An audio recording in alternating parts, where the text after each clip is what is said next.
Okay, so my video is going to be on John Hinckley Jr. John Hinckley Jr. is most famously known for being the assassin who tried to assassinate President Ronald Reagan in March 30th of 1981. So just for a general upbringing and just background of who he was born in 1955. He was the third child of a wealthy father who was an executive of a company and a stay-at-home mom. He was a very bright student. He was athletic. He was a natural leader. He was twice class president in high school. So he was very much so set up for success in life. He had everything he could possibly want. He had all the money, everything that he could have wanted. Um, and he graduated from high school in 1973. But at that time, he started to show signs of withdrawal from society and just started to degrade and just started to show the signs of who he became and who society saw him as. He started to be much more antisocial. He wasn't very engaging. He didn't go out very much with people, and he just started to just be more isolated from people. But he did eventually graduate. He went on to Texas Tech University, but he didn't actually finish. He started studying business administration, then he went on to English. But he stayed in college for about 7 years, and he never really got anywhere. So he dropped out multiple times, and he moved between different states, such as like Colorado, Texas, and Hollywood. And he just consistently was not getting to where he wanted to get. He even wanted to try to get into a music career, which is why he went out to Hollywood one of the first times. And then this all sort of started who John Hinckley became as a person, which started his with the obsession of his with Jodie Foster, the actress. It started in a movie he watched named Taxi Driver in 1976, which was about the disturbed protagonist Travis Bickle, who was played by Robert De Niro, and his plot to assassinate a presidential candidate. And one of the people in the movie was actually Jodie Foster. She played a child prostitute who had like certain ties with the protagonist of the story. Um, and she played one of the main characters, and that's where his obsession with her came into play. It was revealed that he watched the movie around 15 times in a certain year, and he just became so obsessed with her that um, he actually moved to New Haven, Connecticut, because Jodie Foster actually entered into Yale University to study there.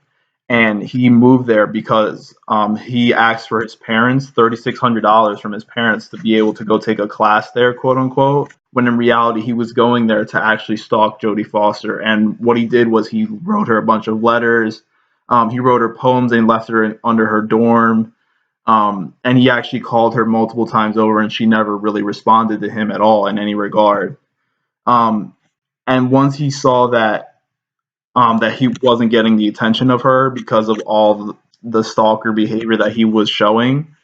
He thought the only way that he could ever get her attention was through trying to assassinate the president, much like how the protagonist in the movie Taxi Driver tried to do.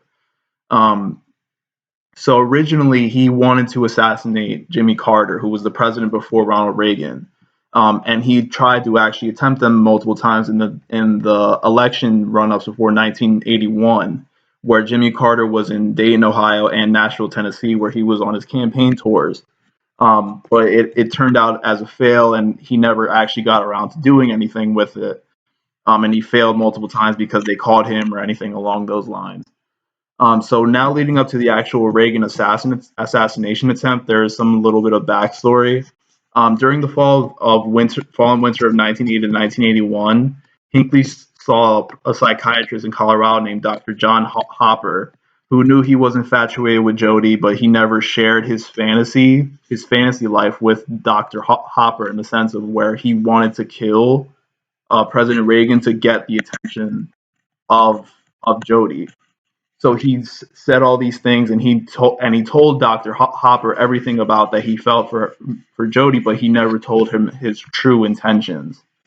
So Hopper thought Hinckley needed to just be independent after he helped him deal with his case and everything. He thought he needed to separate from his parents and be away from everyone. So eventually, at the beginning of March of 1981, Hinckley moved to Hollywood, California, and then he eventually went over to Washington, D.C., which is where he began his assassination attempt on Ronald Reagan.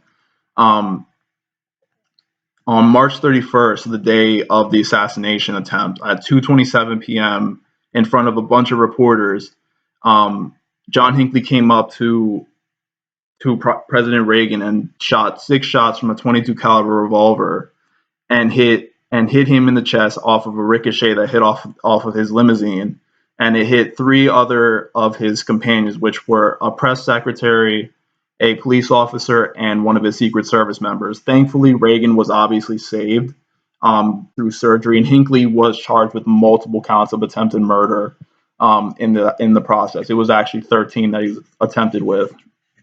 So on to the trial, backlash, and outcome. In trial of 1982 in D.C., having been charged with 13 offenses, Hinckley was found not guilty by reason of insanity on June 21st, 1982. The defense psychiatrist reports portrayed Hinckley as insane, while the prosecution reports characterized him as legally insane. But because of family wealth, he was examined actually by 8 mental health experts, which in these cases of mental insanity, they're normally only examined by 1 or 2 mental health experts. So because of that and the amount of money that they spent, which is around $450,000, Hinckley was able to completely get off this case scot-free, even though he did clearly attempt to assassinate Ronald Reagan, and he was obviously clearly there when he did try to do it. So after this case, harsh criticism came right away. There was disbelief. There was blaming psychiatry. People thought that the whole criminal justice system needed to be reformed. And even though he only did end up in a hospital, there was still a incredibly large amount of backlash. So because of this, the government created what was called the Federal Insanity Law Reform Act of 1984, which basically changed the requirement of a person to be from mental disease or defect to be having to have a severe mental disease or effect. So basically, a person couldn't have a minor case of some form of mental disorder. They had to have a very severe case that was clear that they were suffering from some kind of mental disease in a very serious manner. They also shifted the burden of proof from prosecution to defendant, which basically meant that they required the defendant to prove that he was insane instead of the prosecution proving that he was not insane, which is what they would do beforehand before this John Hinckley case. The government also altered the federal rules of evidence to where expert witnesses can still give opinions on main issues of a case, but they can't do so when it involves the mental state of a defendant.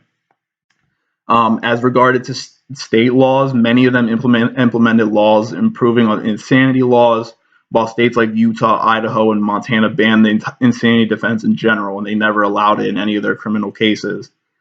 And he was sent to St. Elizabeth Hospital in 1982, where he was deemed dangerous to himself and to others, including Jodie Foster.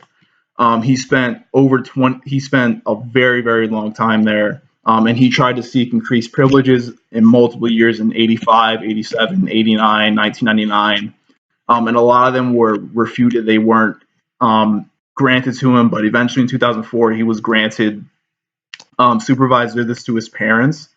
But even then, there was a lot of supervision on him, and he wasn't allowed out of a very small area.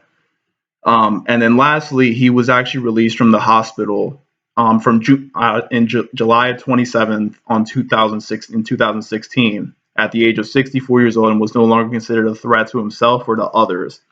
And so even though he did live with his mother at that point, who was around 90 years old at that point, he was only limited to around 50-mile radius of where he lived at his home in Virginia. And he had a ton of restrictions placed on him in his life. Still to this day, even as he's alive now, he can barely use the internet. He can barely move within the state of Virginia itself. He can only work certain hours of a certain day. He must have a job. So there's a ton of restrictions placed on him, and there's a ton of restrictions placed on what he can do in his life, just to avoid any future instances of where he might attempt to assassinate someone ever again.